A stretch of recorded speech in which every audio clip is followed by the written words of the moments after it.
Et notre invité nous a rejoint, Baptiste Deprez. Bonjour Baptiste. Bonjour. Champion du monde 55 jours en immersion avec les Bleus. Ce monsieur a suivi l'équipe de France pendant leur J'ai été épopée. chanceux, ouais. Putain, mais c'est énorme. Comment est-ce que ton journal, donc Le Figaro, a décidé de dire ok, c'est toi qui vas? Pour le coup, on était 3 quand même du journal à être partis, donc 2 sur côté web et côté print, et un qui s'occupait de la vidéo, parce qu'on a fait beaucoup de vidéos là-bas. Et puis en fait, ça se passe qu'après l'Euro, en fait, c'est des cycles de 2 à 4 ans, comme sur les Coupes du Monde ou sur les Euros. Comme les entraîneurs, normalement. Exactement, c'est un peu ça. Donc si t'es pas trop mauvais, tu continues tous les 2 ans ou 4 ans. Et moi, j'ai commencé sur l'Euro auprès de l'équipe de France, et du coup, j'ai suivi, ça a bien marché.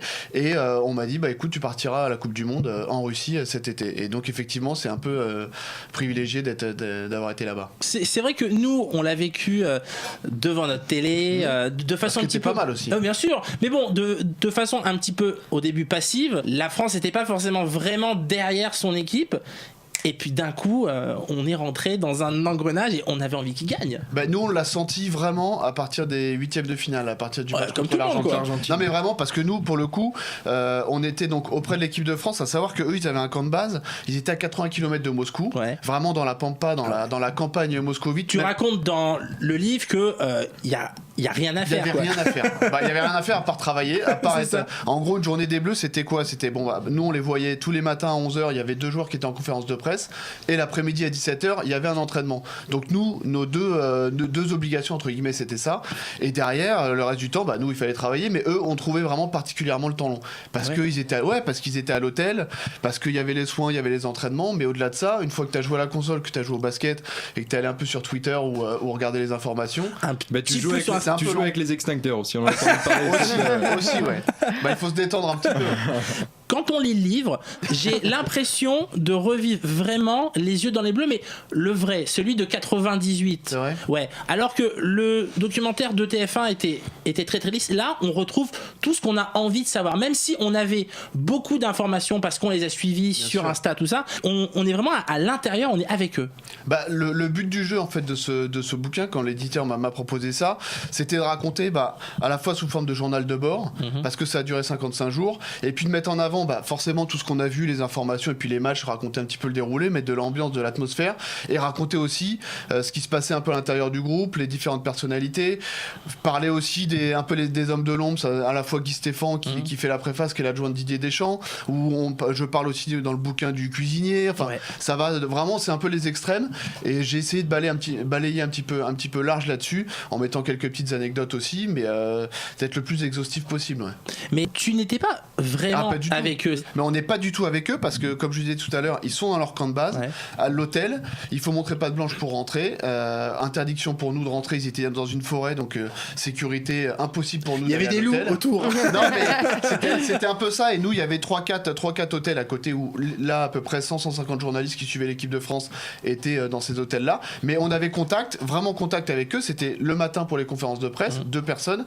Et contact, entre guillemets, on les voyait s'entraîner, mais en revanche, on pouvait pas aller les voir à ce moment-là. Donc le but du jeu, c'est quand même de faire jouer tes contacts que tu as travaillé justement en amont, d'où l'intérêt de mettre des journalistes tous les 2 ans et 4 ans sur tel ou tel dossier, parce que pendant 2 ans ou pendant 4 ans, c'est là où tu vois que t'es bon ou t'es pas bon, entre guillemets, c'est te faire des contacts avec les agents, avec l'entourage, avec certains joueurs, pour avoir des infos un peu en off. Donc en fait, les infos arrivent de l'extérieur, c'est-à-dire que toi tu es en contact avec donc la famille, et donc c'est eux qui te disent un tel il s'embrouille avec, enfin tu vois, c'est exactement, en fait ça peut venir de l'intérieur en fonction des relations que tu peux avoir avec certains joueurs de l'équipe de France, mais ça vient aussi et surtout avec l'entourage, parce que l'entourage t'as quand même plus facilement accès à eux, notamment avant les matchs et pendant les matchs, parce que l'entourage, il y en a beaucoup de familles, d'amis, etc. qui venaient à J-1 ou jour J sur les lieux. Il y en avait très peu qui allaient dans la Pampa à 80 km de Moscou, ça c'est sûr. Ils étaient plus là à Moscou, à Saint-Pétersbourg, à Kazan, etc. Et c'est là où finalement tu essayes de recueillir un petit peu des informations et puis l'ambiance, l'atmosphère au sein du groupe. Paul, et qu'est-ce que tu conseillerais à quelqu'un qui est fan de l'équipe de France, qui va jusqu'en Russie, pour pouvoir justement comme toi les approcher au plus près? Ce qui était difficile, c'est que notamment pour les entraînements, alors là pour le coup côté presse on avait de la chance que tous les jours, quasi tous les jours, on avait entraînement des Bleus ouvert. Il faut savoir qu'il y a des équipes, notamment je sais pas, par exemple l'Argentine, ils ont énormément fermé à la presse, aux médias. Donc pour être au plus près des joueurs, si tu voulais essayer de gratter un petit autographe ou quelque chose comme ça, il fallait être à l'hôtel et puis de temps en temps ils descendaient. En revanche, ils avaient très peu de contact avec le public. Il y a eu un seul entraînement ouvert au public pendant toute la compétition, donc c'est très peu. En revanche, tu pouvais peut-être les voir aussi à J-1 à leur hôtel quand ils descendaient, quand ils arrivaient dans les différentes villes. Oui, c'est en fait lorsqu'ils quittaient en fait exactement leur camp de base et qu'ils étaient à Moscou et que c'était un petit peu plus les lieux du match, le jour du match au J-1, tu pouvais quand même les voir, avoir quelques petites photos et des autographes. Alors que c'est paradoxal parce que on a presque envie de dire que le jour du match ou la veille, ils ont quand même autre chose à faire que de se donner à leur public. Alors après, entre guillemets, ils passaient pas leur temps à faire j'imagine. Ça durait 2 minutes, mais pour un supporter qui a fait le voyage, avoir un autographe ou une photo avec Mbappé ou Lloris, j'en sais rien, c'est quand même plutôt sympa. Léa, toi qui es fan de foot, je suis fan du cul des joueurs surtout, personnellement. Écoute, c'est une façon d'aimer le foot. Bien sûr. Quel est ton cul préféré ?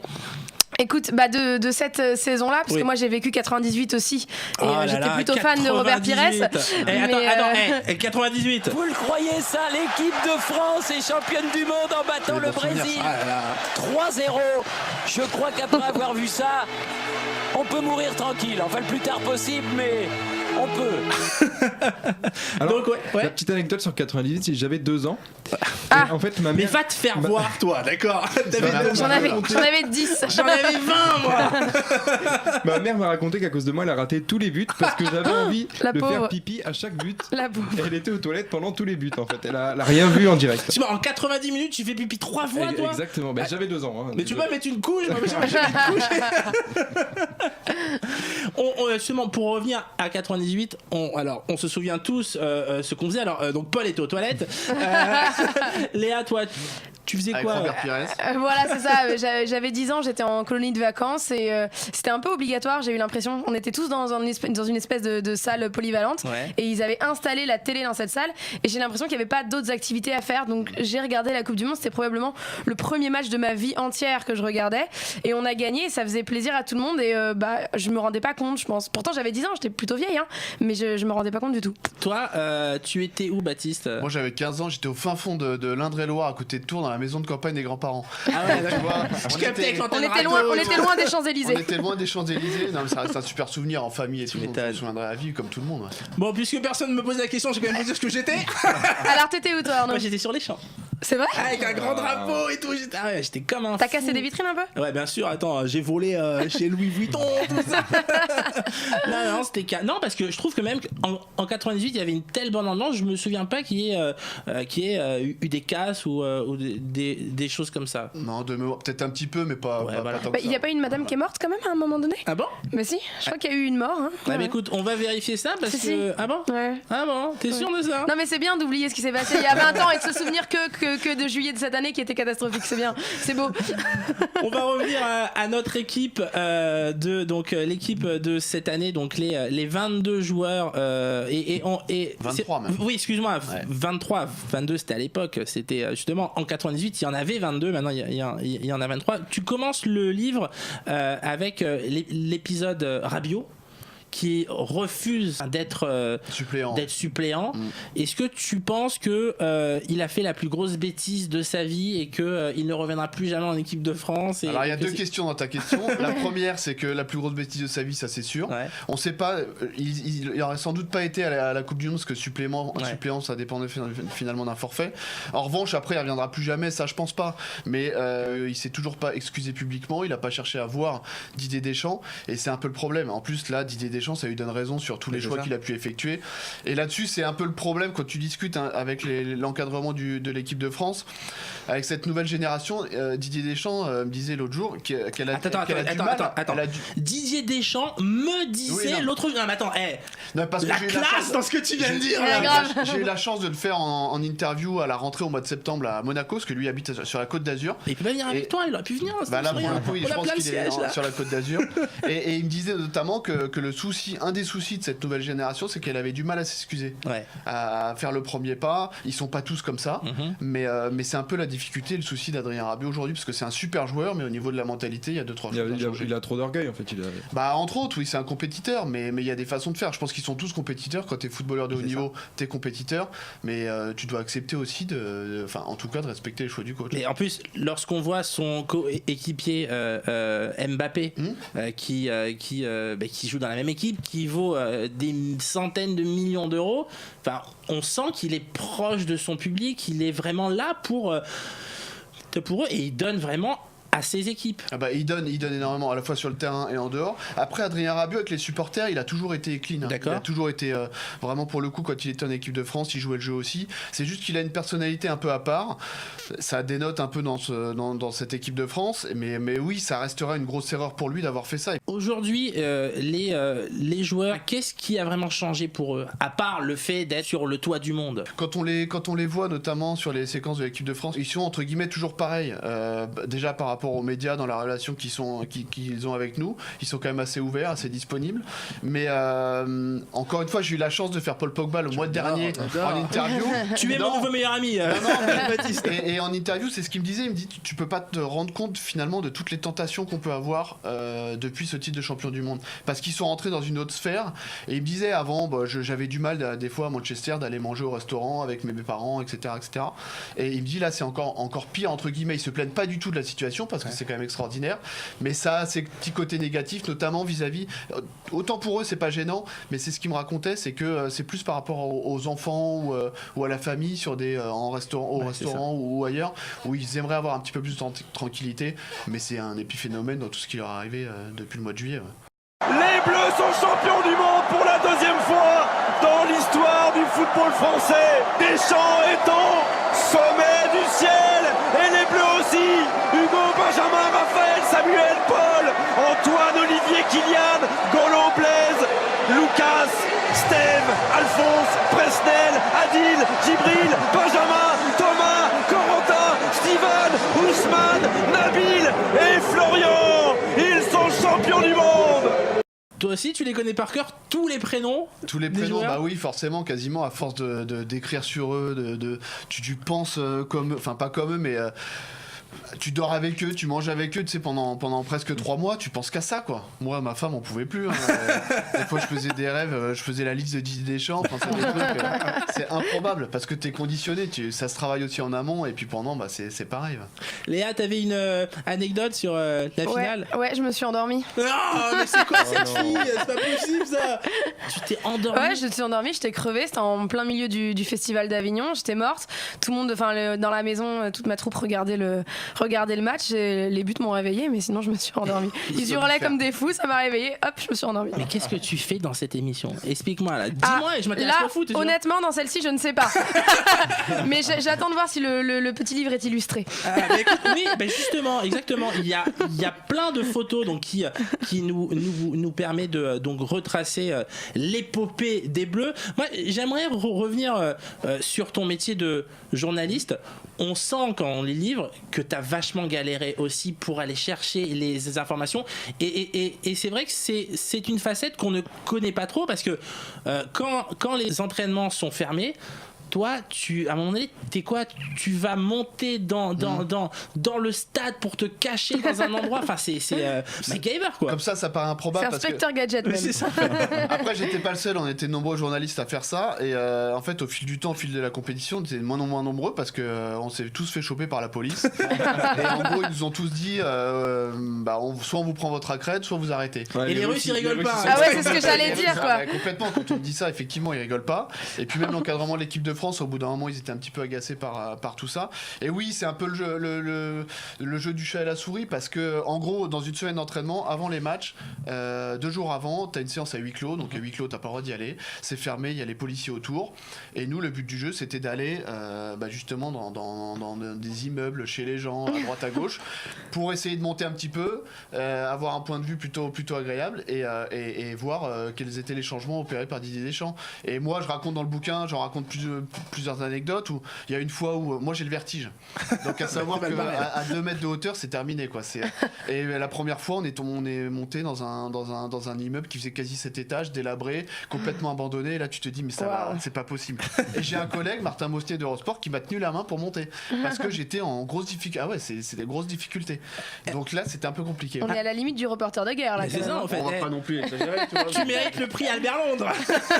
On n'ira pas jusque-là. Bon. Il y a justement, à un moment donné, tu racontes que tu fais la rencontre d'une famille qui vont donc t'accueillir à chaque match donc pour voir, donc comme tu disais, les changements. C'est ça. Mais à un moment donné, la police débarque chez eux. Exactement. Et là, ça sent mauvais pour donc la première fois, on a fait cet immeuble. J'ai dit c'est la dernière fois, je vais plus au 7e étage. Et on a réussi à trouver, je crois que c'était avant le 2e ou 3e match, une famille qui nous a accueillis. On avait noté, parce qu'en fait, il faut savoir qu'on était encore une fois dans la campagne et personne ne parlait anglais. Je parle pas russe, à part dire bonjour, au revoir. Donc t'aurais pu attendre quand même. Voilà. Donc en fait, on avait demandé à une traductrice russe de nous écrire un petit mot en disant voilà, on est journaliste, bref, présenter la situation, planter le décor. On est allé voir une personne comme ça qui sortait de sa voiture. C'était un jeune homme d'une 30aine d'années, je raconte dans le bouquin. Et il a été sympa, il aimait le foot, il a dit allez, vas-y, on y va. On monte, on savait pas où on allait atterrir. Hein. Et finalement, on avait. Le traquenard, on avait comme ça. Et finalement, on a eu une place, mais extraordinaire, parce qu'on voyait à peu près 80% du terrain. Et on a fait ça pendant 4 ou 5 fois, jusqu'au jour où, comme tu dis, un jour, on entend quelqu'un, politia, ça frappe à la porte, et là, on se dit, ok, on est mal. La femme donc de cet homme-là nous dit, faut aller dans la cuisine. Sa tête a changé complètement. Et là, on s'est dit, c'est compliqué. Ils ouvrent la porte, ils parlent en russe. Et là, il revient en fait avec Google Trad. Et il revient avec Google Trad, et Google Trad, c'était il faut vous rendre. Et là, tu te dis ok, d'accord. Donc on sort, et il y avait la police, il y avait le service de sécurité de l'équipe de France, leçon de morale, on va vous prendre votre accred, et finalement ça s'est bien terminé. Mais ça fait peur quand même. Mais est-ce que l'entourage de l'équipe de France cautionne justement le fait que la police soit aussi dure avec vous? Après, en fait, pendant la compétition, je sais pas si vous vous rappelez le 3e match France-Danemark où ils font 0-0, ils font un très mauvais match, ils sont en 8e de finale, on sait pas, ça se trouve c'est ils rentrent à la maison ou ils battent l'Argentine. Ouais, c'est ça, ouais. Et à ce moment-là, Didier Deschamps, on avait sorti le 11 de départ de l'équipe de France et ça l'avait agacé. Et à ce moment-là, il s'est dit il faut changer des choses. Quelques jours après, ils s'entraînent pas dans ce stade-là, ils s'entraînent à huis clos, ils s'entraînent à leur hôtel. Donc ça l'a agacé. Et là-dessus, ils cautionnent pas du tout parce que ils considèrent que c'est des infos qui sont propres à l'équipe de France et que ça peut mettre en péril entre guillemets cette équipe. Après, Didier Deschamps, il a plus de 30 ans dans le monde du foot, il sait comment ça se passe. Et après, ça a été difficile justement quand on s'est fait choper par les flics. C'était terminé, il n'y avait plus aucun huis clos, plus aucun journaliste qui était présent aux abords du stade. Il t'en veut pas tant que ça finalement si t'accordes une interview derrière. Je veux dire, c'est pas, ça porte pas, ça te porte pas préjudice. C'est un jeu entre guillemets aussi parce qu'ils le savent. Et puis on en a plaisanté avec Guy Stéphane qui fait la préface du livre en disant vous nous avez bien enquiquiné aussi là-dessus. Mais c'est plutôt drôle qu'autre chose. Après sur le coup on les a agacés, mais on fait aussi notre travail. Ouais, c'est ça. Et les deux parties se comprennent. Tout comme on comprend le fait qu'on se soit fait choper et qu'après ça soit terminé. Après c'est terminé quoi. Après, c'est terminé, verrou, quoi. rideau, ouais. Parce que tu te dis que la Coupe du Monde peut se terminer aussi. C'est ça.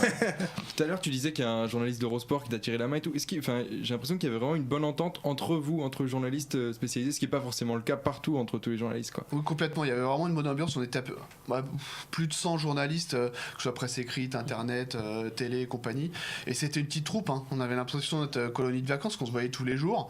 Il y avait de l'entraide un peu. Ouais, franchement, honnêtement, il y avait beaucoup d'entraide, que ce soit sur les entraînements, les matchs ou autres, quand on n'avait pas entendu cette déclaration ou telle chose. Donc il y avait quand même pas mal d'entraide, c'était vraiment une bonne ambiance. Ça c'est plutôt cool. Ouais. Aucun coup de pute entre vous, entre journalistes. Ça se passe pas toujours très bien avec tout le monde. D'accord. Mais honnêtement, dans la globalité, il n'y a pas eu de soucis. Parce que moi, je me souviens qu'en 98, excusez-moi, je suis vieux, je m'en souviens, dans le groupe Amaury, t'avais l'équipe qui était anti-Jacquet, t'avais le Parisien aujourd'hui en France qui était pro-Jacquet, et pour avoir interviewé un journaliste de l'époque, il nous disait que même dans la même maison, il se faisait une vraie guerre. Après, il y a de la concurrence, forcément.